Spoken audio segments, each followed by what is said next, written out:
Hello friend, welcome to my channel Mastan auto tech. दोस्तों, आज की वीडियो में हम बात करने वाले हैं वैगन आर के सीरीज़ के ईपीएस मॉड्यूल रिपेयरिंग के बारे में।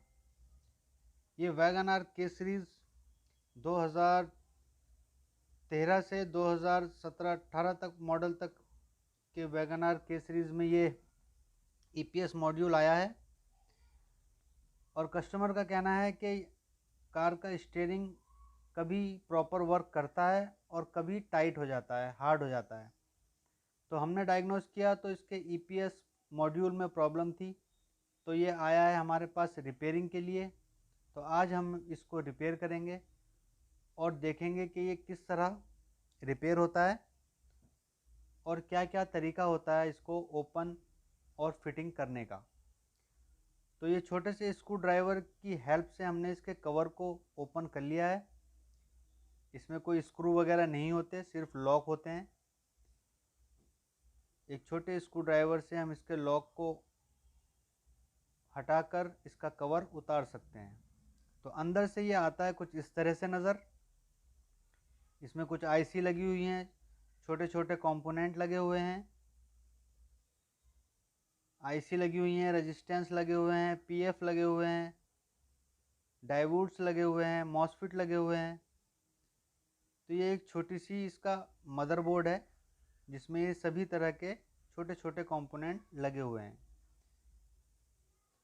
तो हम इसको छोटे छोटे इन सभी पार्ट्स को अगर हम चेक करेंगे तो काफ़ी वक्त लगेगा इसमें। इसमें अंदर की साइड भी ऐसे ही कंपोनेंट लगे हुए होते हैं और बाहर की साइड भी ऐसे ही कंपोनेंट लगे हुए होते हैं।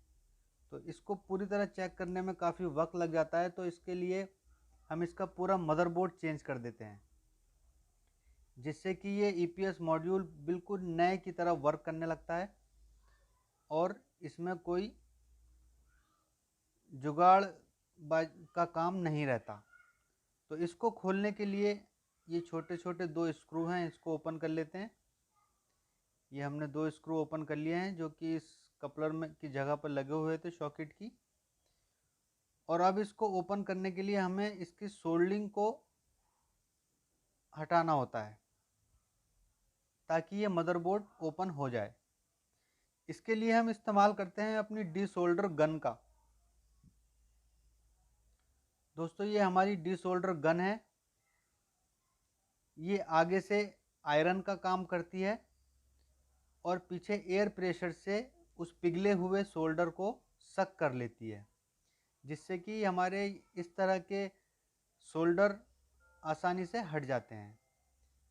ये हमारी डी सोल्डर गन, इसका हम किस तरह इस्तेमाल करते हैं वो आज देख लेते हैं।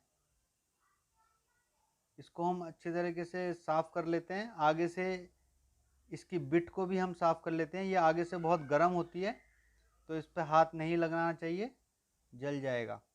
इसको हम क्लीन कर लेते हैं। ये आगे से हीटर होता है आयरन की तरह और पीछे एयर प्रेशर से ये सोल्डर पिघले हुए सोल्डर को सक कर लेती है और सफाई से काम हो जाता है।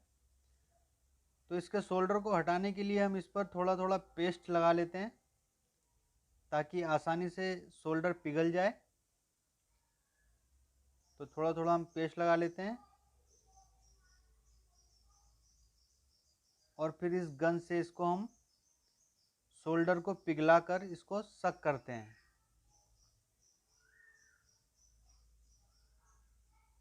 तीन साइड में इसके सोल्डर सोल्ड हुई भी होती हैं पिंस।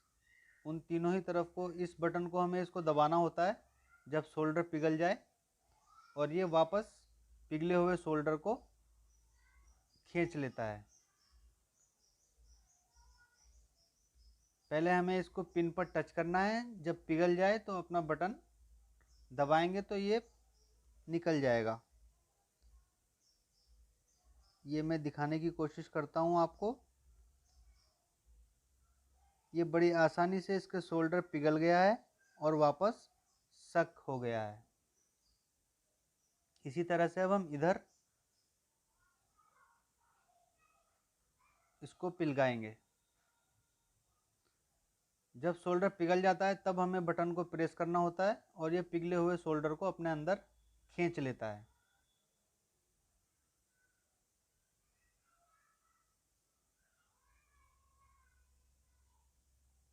अगर हम आयरन से इसके सोल्डर को हटाने की कोशिश करते हैं और पीछे से पेंचकस वगैरह लगाते हैं तो ये प्लेट और नीचे वाली प्लेट और पिन टूटने का डर रहता है, जिससे कि नुकसान हो सकता है।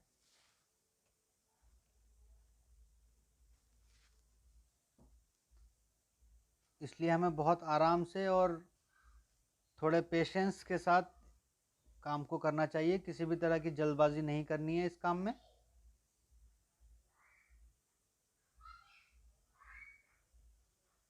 ये मैं रियल टाइम वीडियो बना रहा हूँ, जितना वक्त इस वीडियो में लगा है, जितने मिनट की ये वीडियो है उतना ही वक्त हमें इसको रिपेयर करने में लगा है।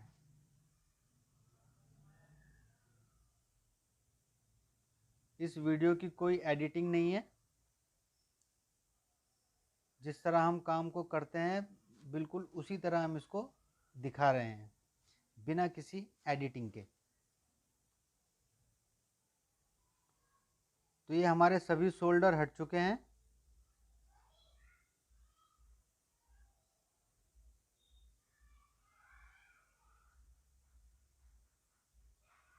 ये सभी पिघल चुके हैं।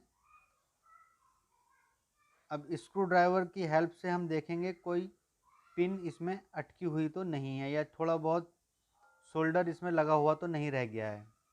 अगर किसी पिन में सोल्डर रह गया है तो हमें किसी भी तरह का ज़ोर नहीं लगाना है, नहीं तो पिन टूट जाएगी या नीचे वाली प्लेट से उखड़ जाएगी।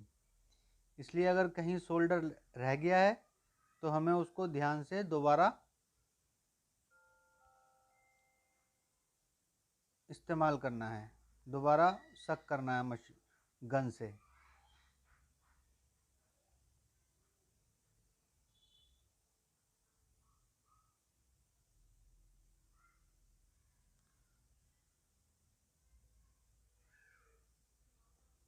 ये सारा पिघला हुआ सोल्डर इसके अंदर आ जाता है।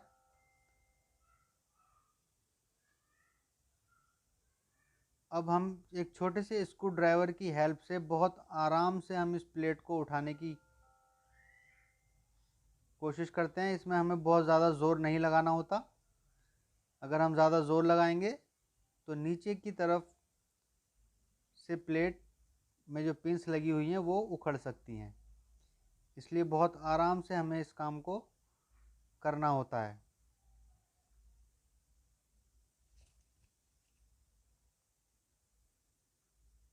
अगर कोई पिन अटकी हुई है तो हमें ज़ोर नहीं लगाना है, हमें उसके सोल्डर को अच्छी तरीके से मेल्ट कर लेना है। और पिन अगर छोटी छोटी सोल्डर की वजह से चिपकी हुई है तो उन्हें स्क्रू ड्राइवर की हेल्प से थोड़ा हटा लेना है।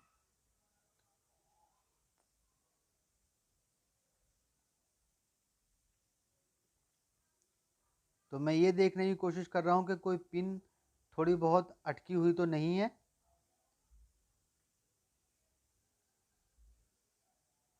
और बहुत आराम से, बहुत हल्के हाथों से हमें इसको थोड़ा थोड़ा ऊपर ज़ोर लगाना होता है और हल्के हल्के हाथों से इसको ऊपर उठाना होता है। अगर आप ज़्यादा ज़ोर लगा देंगे तो जो ये पिन नीचे वाली प्लेट में जो लगी हुई है अंदर की तरफ, वो उखड़ जाएगी। इसलिए हमें बहुत आराम आराम से इसको उठाना होता है। और अगर कहीं आपको ऐसा लगे कि कोई पिन चिपकी हुई है तो उसको हम आयरन की हेल्प से छुटा सकते हैं। तो ये प्लेट हमारी खुल चुकी है। इसमें अंदर भी ऐसे ही कंपोनेंट लगे हुए होते हैं जैसे बाहर लगे हुए हैं। ये इसका कपलर है जिसका सोल्डर हमने हटाया था, तो इस कपलर को भी हम निकाल लेते हैं बाहर।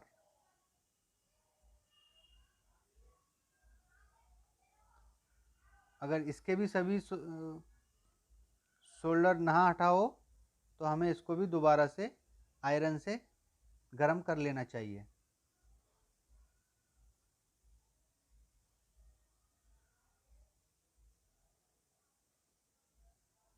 तो ये हमारा कपलर भी निकल चुका है। ये प्लेट, ये इसका मदरबोर्ड हम इसका पूरा चेंज करेंगे।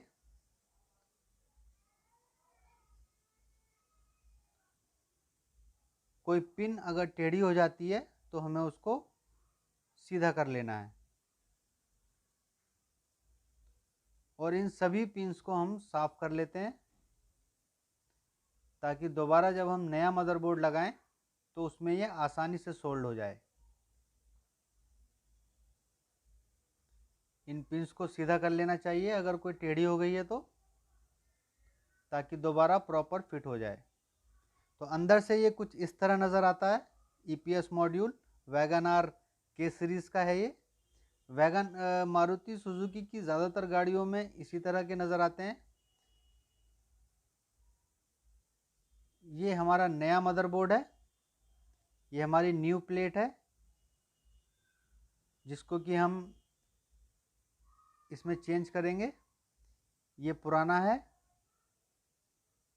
अंदर और बाहर इसमें बहुत सारे कंपोनेंट होते हैं। ये न्यू है, और ये देखिए इसके जहाँ पर सोल्ड किया जाता है वहाँ पर बिल्कुल न्यू है, कहीं कोई सोल्डिंग नहीं है। इस चीज़ से आप पता लगा सकते हैं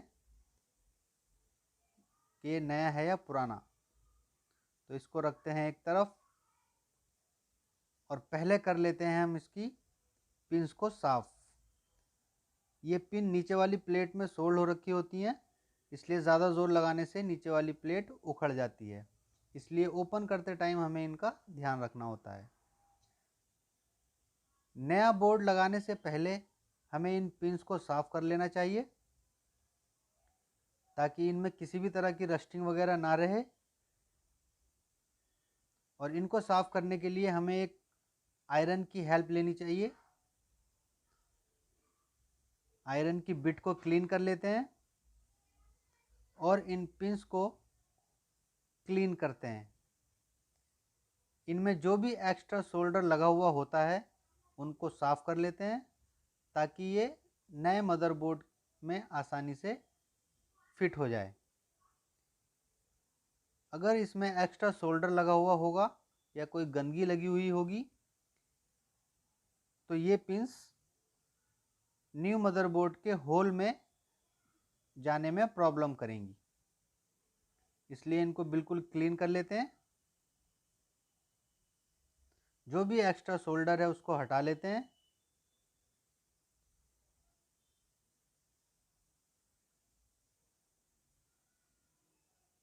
अच्छी तरीके से हमें इन्हें साफ कर लेना चाहिए, ताकि जब हम इनको दोबारा रीसोल्ड करेंगे तो ये आसानी से सही से कनेक्ट हो पाए।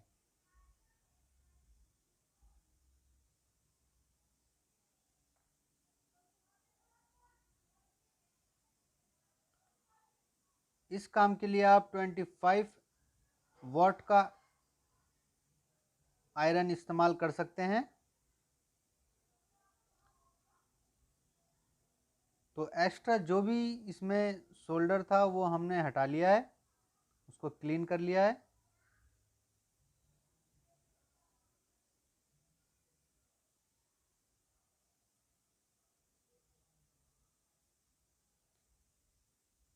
ये गन का हमारा इस्तेमाल हो चुका है, अब इसका कोई काम नहीं, तो हम इसको हटा लेते हैं।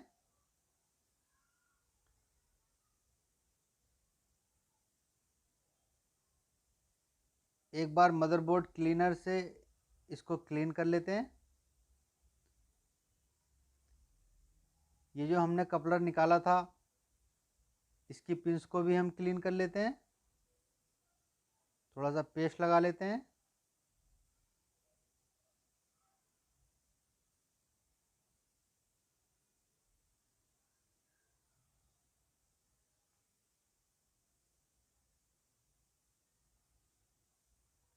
इन पिंस का साफ करना बहुत ज़रूरी है। इनमें एक्स्ट्रा सोल्डर लगा हुआ रहेगा तो ये पिन मदरबोर्ड के होल्स में जाएंगी ही नहीं। एक बार इसको भी क्लीन कर लेते हैं।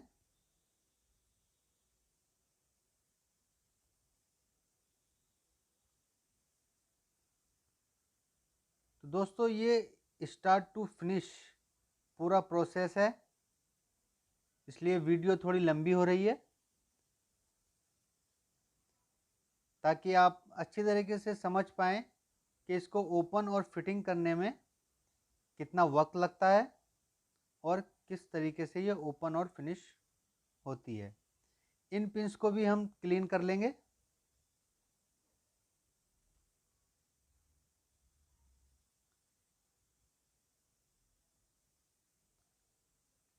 ये अंदर भी ऐसे कंपोनेंट लगे हुए हैं, इनको एक बार मल्टीमीटर से चेक कर सकते हैं, लेकिन इनमें बहुत कम फॉल्ट आता है, इनमें ज़्यादा आता है, इसलिए हम इसकी पूरी प्लेट चेंज कर देते हैं और ये ईपीएस मॉड्यूल एक बार फिर न्यू हो जाता है और नए की तरह ही वर्क करता है। अगर कहीं किसी पिन में आपको एक्स्ट्रा सोल्डर लगा हुआ नज़र आए तो उसको आप क्लीन कर लीजिए, ताकि फिटिंग में कोई प्रॉब्लम ना आए।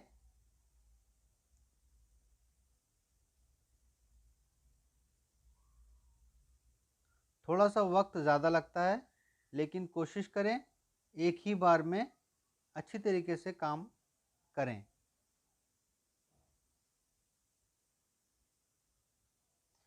कोई पिन अगर आपको टेढ़ी नज़र आती है, ओपन करते हुए मुड़ जाती है, तो उसको स्ट्रेट कर लें, ताकि होल्स में बिल्कुल सही बैठे। इनको सीधा कर लीजिए।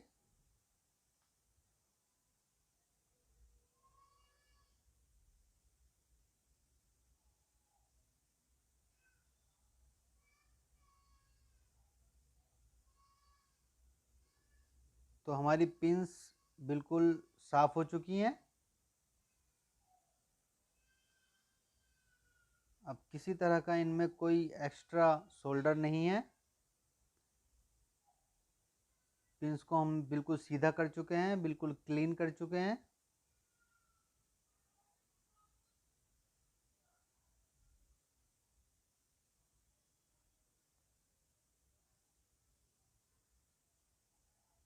इस कपलर को हम पहले फिट करेंगे। थोड़ा सा पेस्ट हम अपने नए मदरबोर्ड के पॉइंट्स पर लगा लेते हैं, ताकि अच्छे से शोल्डर कनेक्ट हो पाए और कहीं से लूज ना रहे।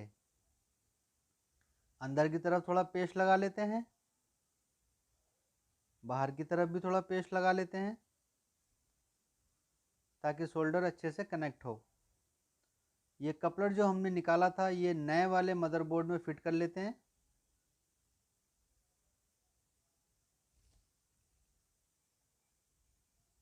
जो स्क्रू हमने इसके खोले हुए थे उनको फिट कर लेते हैं।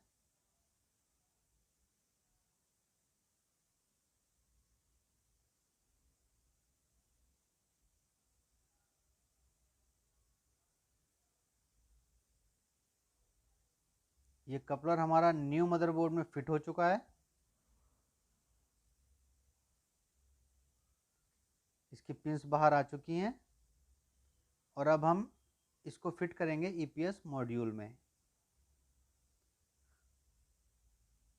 तो दोस्तों पिंस बिल्कुल क्लीन होने से हमारा एक बार में मदरबोर्ड बैठ गया है, हमें कुछ एक्स्ट्रा नहीं करना पड़ा। ये जो हमने क्लिप ओपन किया था, इसको हम वापस बैठा देते हैं, ताकि मदरबोर्ड हिले नहीं। और अब जो कनेक्शंस थे उनको हम रीसोल्ड करेंगे। ये पुराना मदरबोर्ड, ये न्यू मदरबोर्ड। अब अपने आयरन की हेल्प से हम इसके सभी पॉइंट्स को रीसोल्ड करेंगे।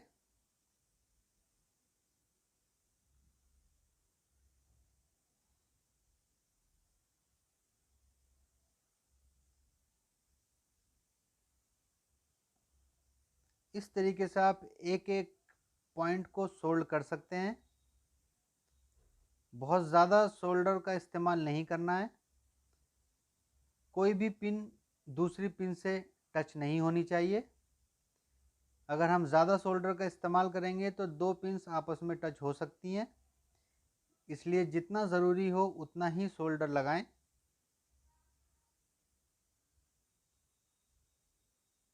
बहुत ज़्यादा सोल्डर ना यूज़ करें।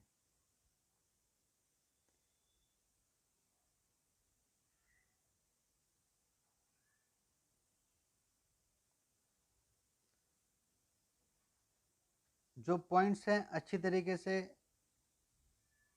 कनेक्ट होने चाहिए, इस बात का ध्यान रखें। बहुत करीब करीब में पास पास में पिंस होती हैं, एक्स्ट्रा सोल्डर लगाने से सोल्डर फैल जाता है और आपस में टच हो सकता है।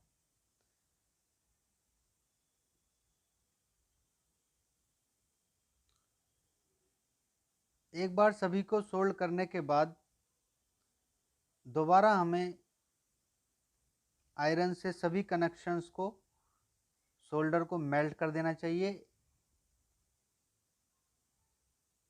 सभी कनेक्शंस को एक बार दोबारा मेल्ट कर लेते हैं ताकि अंदर और बाहर दोनों साइड से सोल्डर अच्छी तरीके से पिघल जाए और ऊपर और नीचे प्लेट में जो कनेक्शन पॉइंट हैं अच्छी तरीके से कनेक्ट हो जाएं। प्लेट में मदरबोर्ड में दोनों ही तरफ कनेक्शंस को सही तरीके से कनेक्ट होना चाहिए, इसलिए एक बार सभी पॉइंट्स को हमें हीट कर लेना चाहिए। कोई भी कनेक्शन ढीला कच्चा ना रहे, इस बात का ध्यान रखें।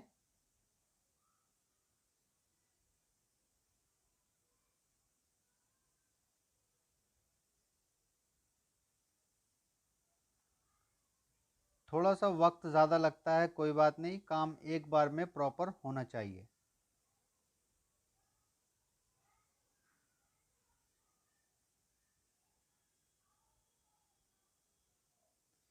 जितना क्लीन हम काम करेंगे उतना ही अच्छा हमारा प्रोडक्ट वर्क करेगा।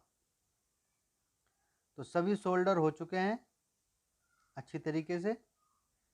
एक बार इसको क्लीनर से क्लीन कर लेते हैं, जो पेस्ट लगा हुआ है वो बिल्कुल क्लीन हो जाएगा।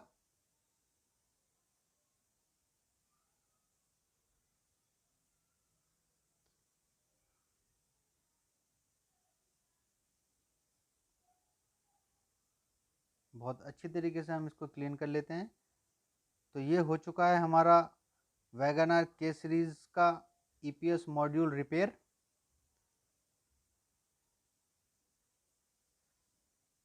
सभी सोल्डिंग हमने अच्छी तरह चेक कर ली है, बिल्कुल प्रॉपर हो चुकी है। ये देखिए दोस्तों,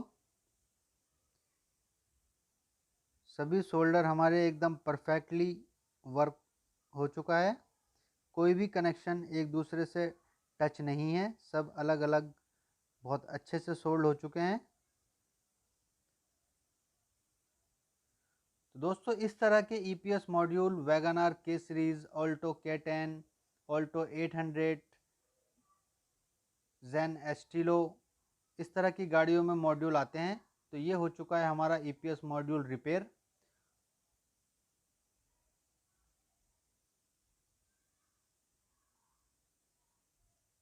ये बिल्कुल न्यू हो चुका है रिपेयर होने के बाद। तो इसके कवर को भी एक बार क्लीन कर लेते हैं ताकि कोई गंदगी अंदर हो तो वो साफ़ हो जाए। तो दोस्तों, ये था वैगन आर के सीरीज़ का ईपीएस मॉड्यूल, ये हो चुका है रिपेयर।